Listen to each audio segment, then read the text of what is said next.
D'abord, les grandes lignes. Ouvrons ce journal avec ces chiffres alarmants. 465 000 enfants âgés de 0 à 5 ans meurent chaque année en République démocratique du Congo, des décès qui sont très souvent liés à des causes qui peuvent être évitées. Et la cause majeure serait donc le manque de ressources financières. Des chiffres qui ont été révélés au cours de la rencontre organisée par World Vision à l'occasion de la semaine mondiale de l'action. Ensemble, nous pouvons réduire le décès des enfants de 0 à 5 ans. Et puis en éducation, égalité des droits, égalité des chances, éducation inclusive pour les enfants vivant avec handicap. C'est là le thème retenu pour cette année à l'occasion de la Semaine mondiale de l'éducation pour tous. Une série de manifestations est organisée dans la ville-province de Kinshasa. C'est un ouf de soulagement que peut pousser ainsi le ministre des Infrastructures, Travaux publics et Reconstruction. Fridolin Kaswechi a su convaincre les sénateurs quant aux réponses apportées face aux préoccupations soulevées par le sénateur Ndolila Siki Kondé, également à suivre dans cette édition d'actualité. Merci à vous de nous rejoindre. Le pire est passé, on pourra le dire, pour Fridolin Kaswechi et toute son équipe ce jeudi à la Chambre haute du Parlement. Le ministre des ITPR a convaincu les sénateurs sur les bien-fondés de sa politique en matière d'aménagement. Sa bouée de sauvetage, la proposition d'un schéma national d'aménagement du territoire. Reportage. Un schéma national d'aménagement du territoire, c'est la réponse de Kaswechi qui a mis d'accord le Sénat. Revenu 48 heures après à la Chambre haute du Parlement, répondre aux préoccupations des sénateurs soulevées lors de la question orale du sénateur Ndolila Siki Kondé. Le patron des ITPR se veut rassurant quant aux grandes orientations en matière d'infrastructure. La mise en place prochaine d'un comité interministériel d'aménagement du territoire, CIAT en sigle, et d'un conseil national d'aménagement du territoire, CNAT en sigle, cadre légal de concertation où toutes les couches de la nation seront représentées. En attendant l'avènement effectif d'un schéma national d'aménagement du territoire qui devra donner les grandes orientations en termes d'occupation des sols, le gouvernement, avec l'appui de certains partenaires, a initié quelques projets dans le cadre de développement urbain. Ces projets seront élaborés pour chacun des chefs-lieux de nos provinces au fur et à mesure que les fonds nécessaires et leur mise en œuvre seront mobilisés. Fridolin Kaswechi a également relevé la nécessité de la classification routière qui tiendra compte de l'état des routes. La mise à jour de la classification routière. La mise à jour de la classification routière est un processus cyclique qui tient compte de l'évolution de plusieurs paramètres, dont le niveau de trafic, la densité de la population et le découpage territorial prévu par la Constitution, du fait que certaines routes provinciales actuelles qui relieront plusieurs futures provinces seront mieux en route nationale. Au moment opportun, les analyses en cours au niveau des services spécialisés du ministère confirmeront la nécessité de cette reclassification. Le numéro 1 des ITPR est confiant au gouvernement dans le volet modernisation et entretien de routes. Les élus du peuple, eux, promettent d'assurer les suivis. Et au chapitre électoral, sachez que l'apaisement, la crédibilisation et même la démocratie des élections passent inéluctablement par l'implication de tous les acteurs. Et ce jeudi, ce sont donc les représentants des confessions religieuses qui ont échangé avec les membres de cette institution d'appui à la démocratie. Ensemble, ils ont cogité sur la gestion et la médiation des conflits électoraux en République démocratique du Congo. Reportage signé Bibi Chingoua. La défense de l'intégrité et la promotion du processus électoral intègre passe par l'implication de tous les acteurs à tous les niveaux. Il faut des mesures adéquates au contexte reposant sur des principes directeurs de l'intégrité électorale pour que règne l'état des droits, non seulement à même de s'exprimer par le vote, mais aussi gérer des conflits électoraux. La Commission électorale nationale indépendante s'invite au renforcement des capacités de représentants de confessions religieuses sur le leadership et gestion des conflits des acteurs électoraux par le biais du lancement de la Commission d'intégrité et médiation électorale. Nous-mêmes, nous disons sans cesse que nous voulons des élections libres, démocratiques, mais nous ajoutons toujours transparentes, crédibles, honnêtes, juste. Et nous savons bien que pour y arriver, c'est une grande interaction entre toutes les parties prenantes au processus électoral. En fait, l'intégrité s'impose à tous. Nous tous nous sommes appelés à être intègres, mais à promouvoir aussi des processus intègres. Des efforts sont à fournir dans la mobilisation avant et pendant le processus en vue des élections apaisées fondées sur la vérité et non sur la manipulation. Ce cadre est par excellence le mieux pour nous de rendre effective la commission d'intégrité et de médiation électorale avec comme mission de garantir l'intégrité du processus électoral en servant de plateformes de prévention et de gestion des conflits liés aux élections par la médiation tout au long du cycle électoral.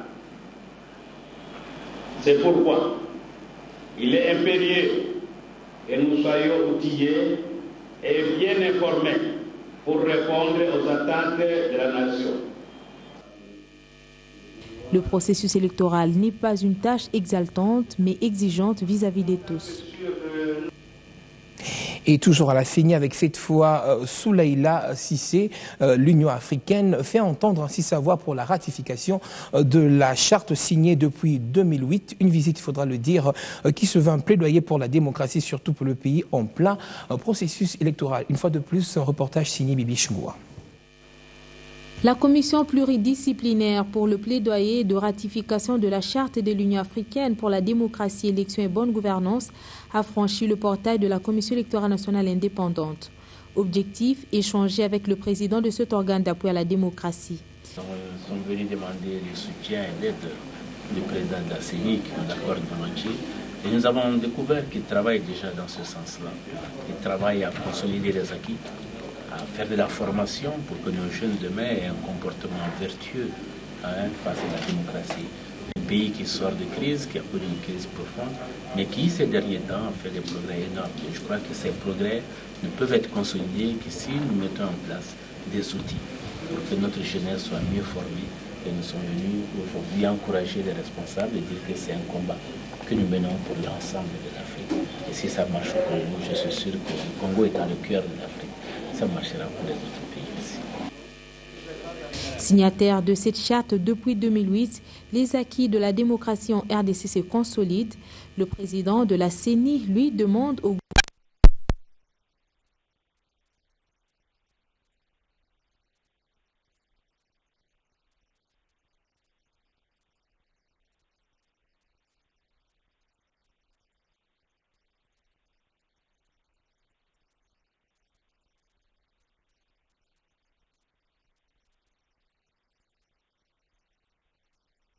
Voici les élections et la gouvernance.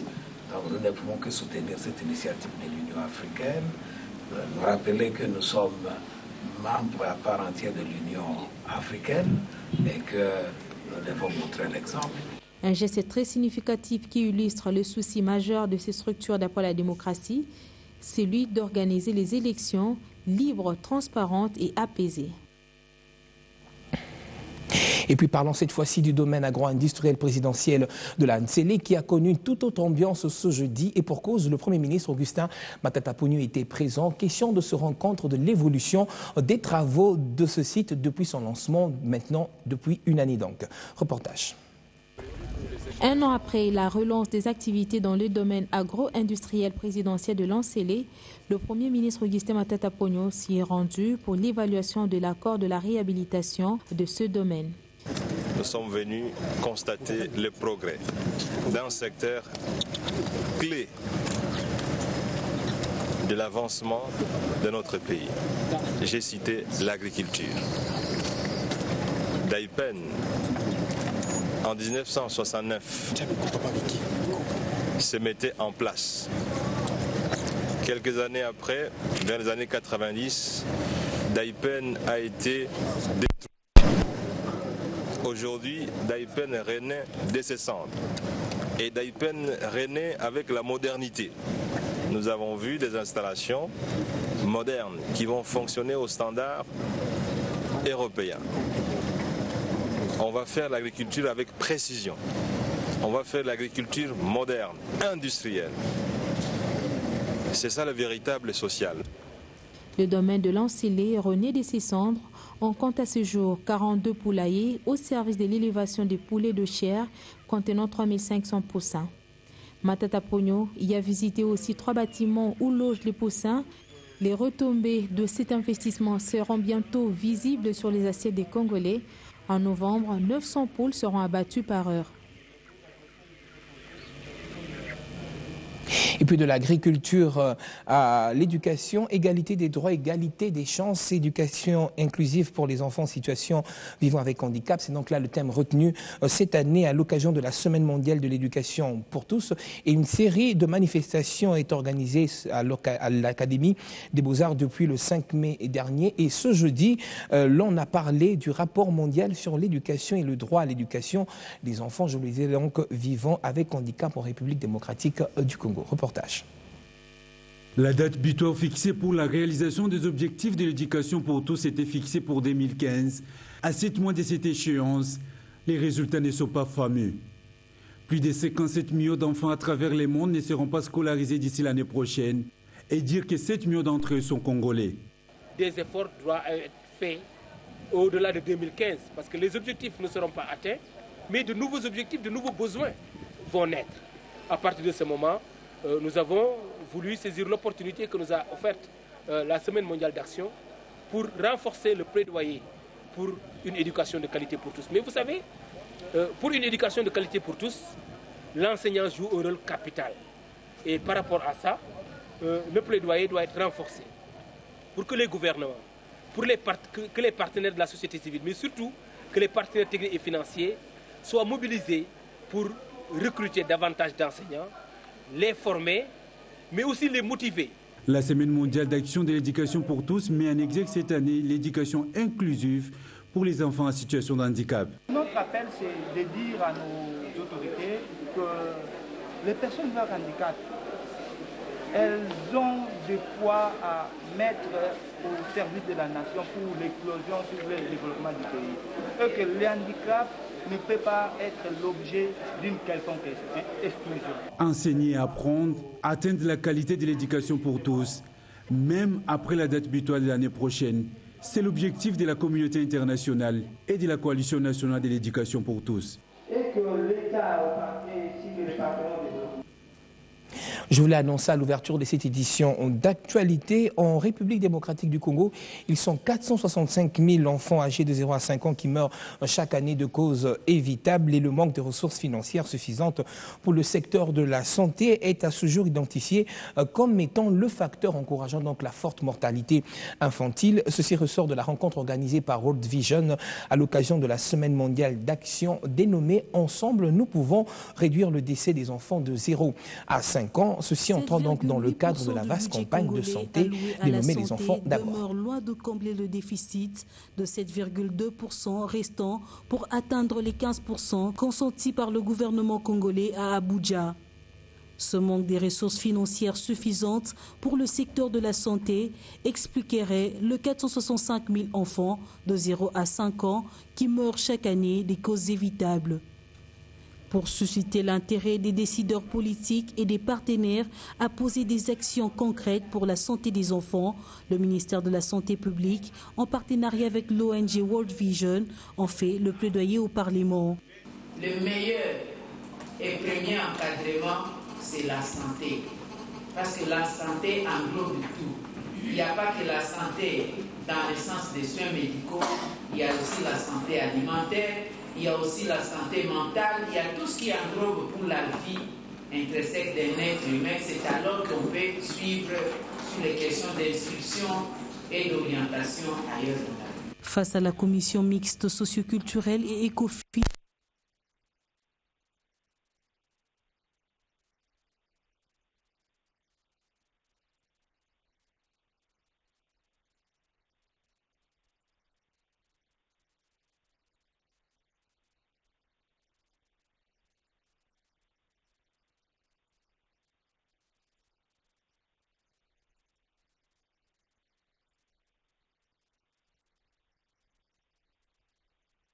parlementaires parce que les personnes qui vont adopter la loi, ce sont les députés et les sénateurs. Donc nous pensons déjà, nous avons vu beaucoup de collègues se sont impliqués dans le processus d'élaboration de cette loi. World Vision, qui accompagne le gouvernement afin de réduire la mortalité des enfants de moins de 5 ans, veut pousser les décideurs à poser des actions concrètes pour la santé des enfants. Durant cette semaine, nous voulons mobiliser beaucoup plus de monde pour appuyer la survie de l'enfant et dire non au décès évitable des enfants de 0 à 5 ans.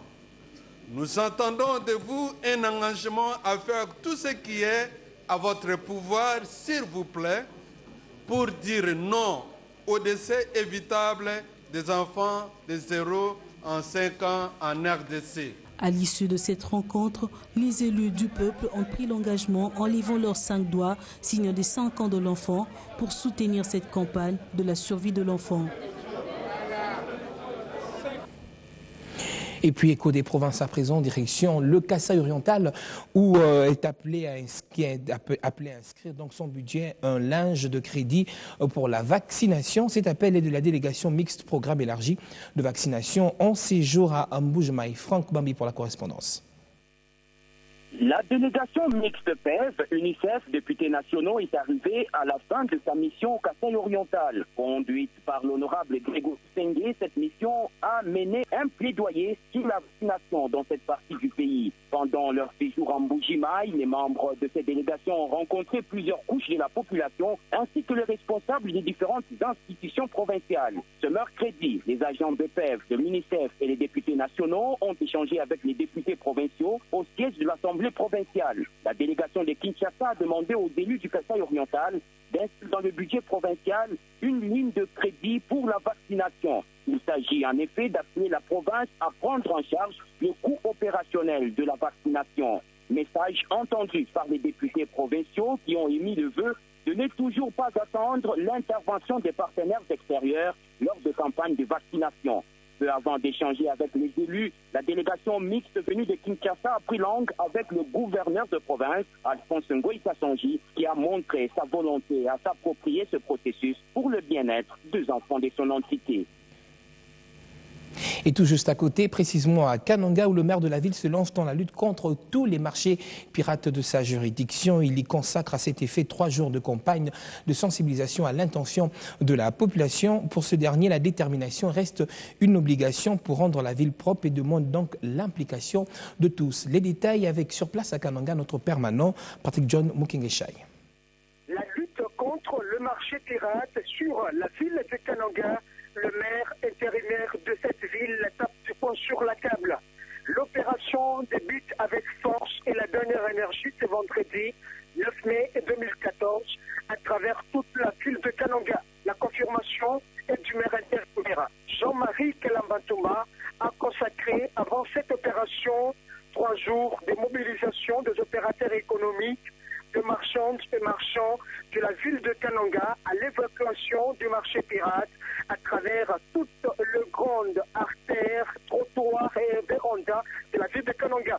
Selon l'autorité urbaine, cette mobilisation se clôture ce jeudi 8 mai 2014 avant de passer à la vitesse supérieure pour libérer le grand artère, trottoir et véranda des magasins de la ville de Kananga.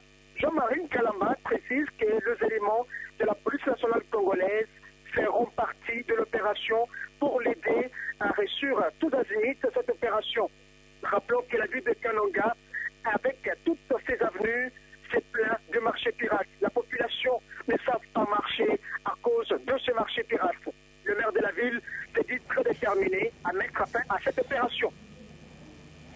Je vous invite à présent à lire quelques titres parus sur la presse en ligne ce jeudi, à lire dans Le Soir cette fameuse affaire du triple alerte à la bombe à Bruxelles. La circulation reprend à la STIB, fait savoir le confrère. Une triple alerte à la bombe visant le palais de justice, le grand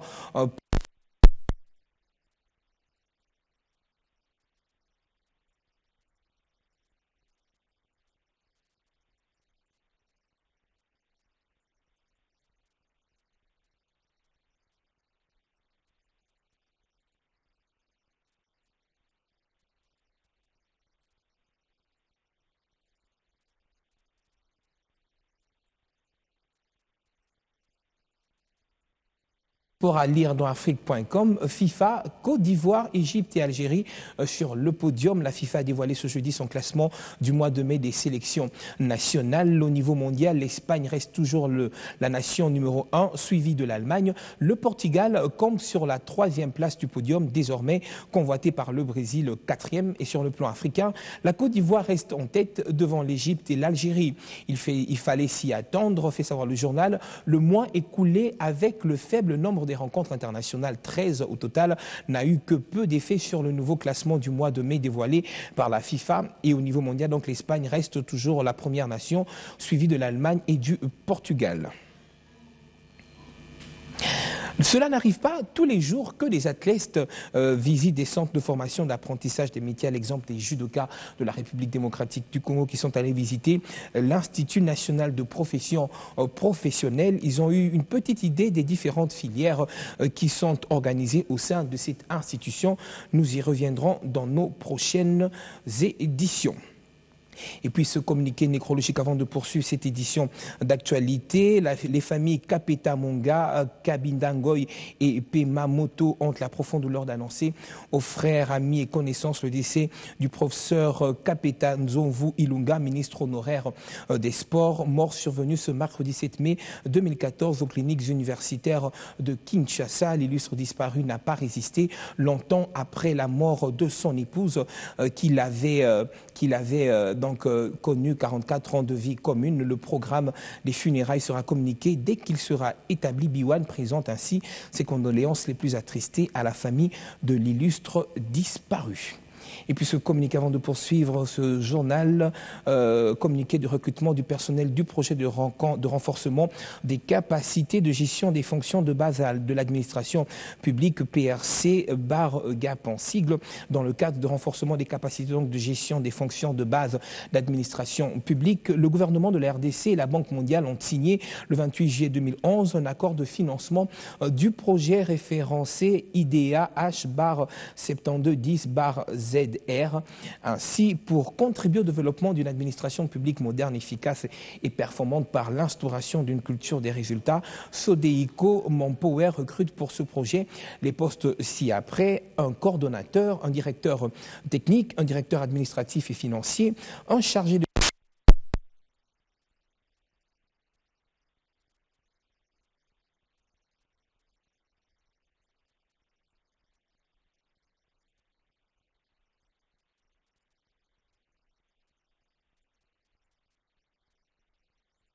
trésorier. Les personnes intéressées sont donc invitées à postuler directement sur le site internet www.sodeico.org en joignant ainsi leur CV avec trois personnes de référence format Word et la lettre indiqué. Sachez que la date limite de candidature est fixée donc pour le 11 mai 2014 et les épreuves orales écrites se passeront donc à Kinshasa. Seuls les candidats retenus seront informés et convoqués 2 jours avant pour prendre leur disposition. Une note spéciale, les candidatures féminines sont vivement encouragées. Et puis nous allons en parler cette fois-ci de la musique. Donc c'est celle que nous propose Vox Disposa. Le groupe renoue donc avec la scène après un moment, il faudra le dire, de silence suite à ses nombreux déplacements à travers le monde. Et les meilleures voix du pays fixent rendez-vous à leur public pour le dimanche 18 mai à 18h30 heure locale dans la salle du collège Boboto, autour, il faudra le dire, d'un spectacle intitulé Périple musical. Julie Sefou et Magloire Mbaki étaient à leur répétition.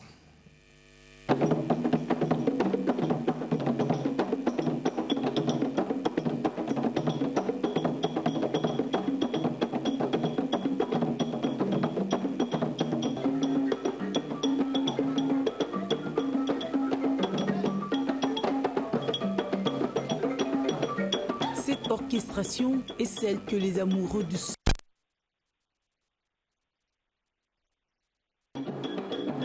de retour au pays, Vox Disposa se doit de tenir un spectacle haut en couleur pour marquer sa présence et signer ses performances.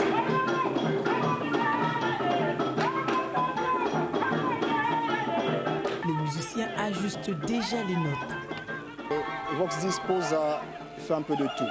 Voilà, de la musique classique, de la musique traditionnelle de la musique moderne. Donc on retrouve un peu de tout dans le répertoire de Vox Disposa. C'est vraiment la diversité. On touche un peu de toutes les cultures. Voilà ce qui fait le titre de notre spectacle du dimanche. Nous voulons que vous puissiez venir découvrir ce qu'on va vous apporter de nouveau dans ce que nous avons l'habitude de faire souvent.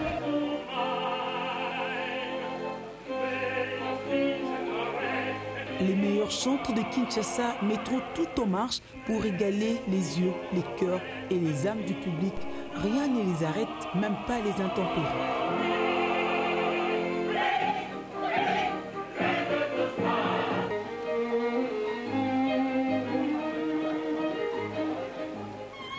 La sauce à la Vox Disposa sera servie sur un plateau bien garni le dimanche 18 mai à 18h30 au Collège Boboto.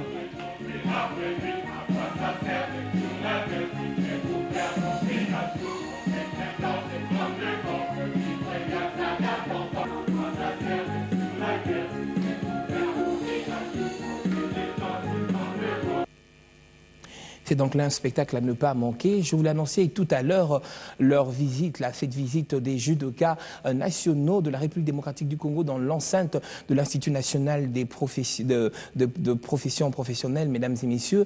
Ils se sont rendus pour s'enquérir des différentes filières qui sont organisées au sein de cet institut.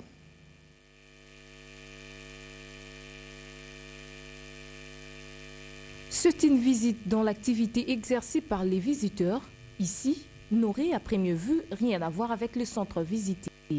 Il s'agit des léopards judo qui ont eu droit à une visite guidée à l'Institut national de préparation professionnelle.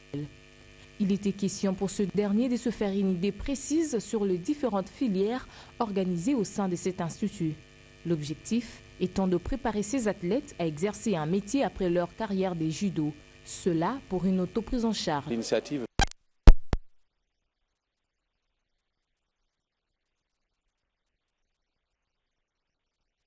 après le sport, il y a l'autoprise en charge.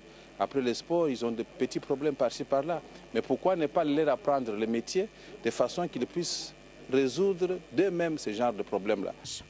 C'est donc là une visite qui présage une intégration prochaine de ces sportifs au sein de ce centre. Tout sera mis en œuvre pour leur inscription, à en croire le chef de la délégation. Nous allons essayer de faire dans la mesure du possible qu'il n'y ait pas mécontentement.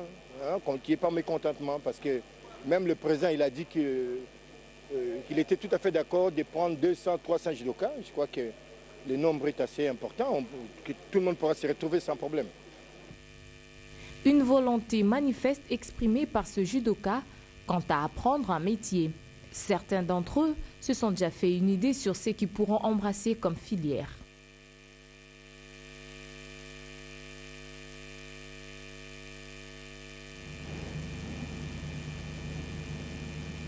Fin de cette édition d'actualité. Merci à vous de nous suivre à Tchilingé dans le Kassai oriental. Je vous retrouve demain, même chaîne, même heure, avec le même plaisir.